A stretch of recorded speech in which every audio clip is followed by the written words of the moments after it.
తారీఖున మనకు మురుగంపేట దగ్గర గల నగరవనం పార్కులో కాలక్షేపం కోసం వెళ్ళినటువంటి ఒక ప్రేమికుల జంటను గుర్తించి కొంతమంది పోకరి వ్యక్తులు వాళ్ళు బెదిరించి వాళ్ళ వద్ద ఉన్నటువంటి విలువైన వస్తువులను లాక్కొని వెళ్ళినారని ఆ ప్రేమికుల్లో ఉన్నటువంటి అబ్బాయి ఇచ్చిన ఫిర్యాదు మేరకు గత రాత్రి మేము ఎఫ్ఐఆర్ నమోదు చేయడం జరిగింది.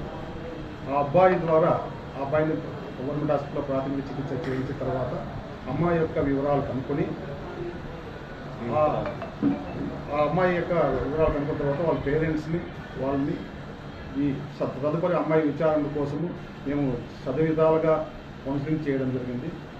ఇనిషియల్గా వాళ్ళు ఈ విషయమై పోలీస్ స్టేషన్కి వచ్చి రిపోర్ట్ ఇవ్వడానికి వ్యతిరేకించినారు.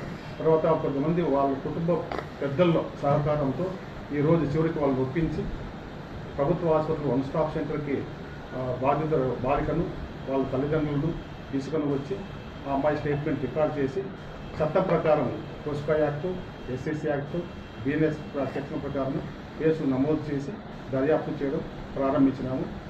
ప్రతి విషయంలో కూడా మా యొక్క ఎస్పీ జూడే సార్ యొక్క సూచనలు, ఇతర హైర్ ఆఫీసర్ల సూచనల ప్రకారం దీంట్లో మేము దర్యాప్తు చేస్తున్నాము.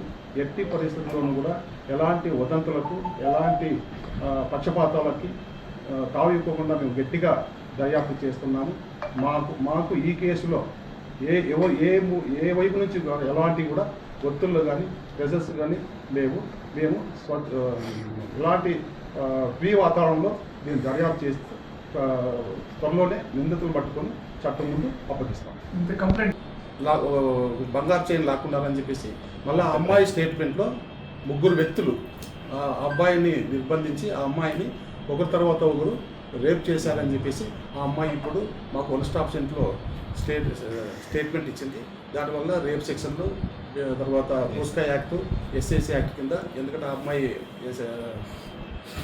ఎస్సీకి సంబంధించింది కాబట్టి మనం దాని ప్రకారం ముందుకెళ్తాం. వీడియోలు కూడా తీసిన మనకు దర్యాప్తులు తెలియదు. కంప్లైంట్లు ఏమి ఇవ్వలేదు. హేమచంద్ర, కిషోర్ అని తెలిసింది. వాళ్ళని త్వరలోనే మేము పట్టుకోవడానికి 2 టీములు కూడా ఫీల్డ్లో ఉన్నాయి. త్వరలోనే వాళ్ళని వాళ్ళు చిత్తూరుకు చెందిన వాళ్ళేనా సార్? చిత్తూరు టౌన్కి సంబంధించిన. ఎప్పుడు జరిగిన 25/9 నిర్వహించిన తర్వాత వాళ్ళ వివరాలను బట్టి వాళ్ళు ఏదైనా గతంలో ఏమైనా నేరాలు చేసింటే మనకు తెలియజేస్తే అప్పుడు మనకు తెలుస్తుంది.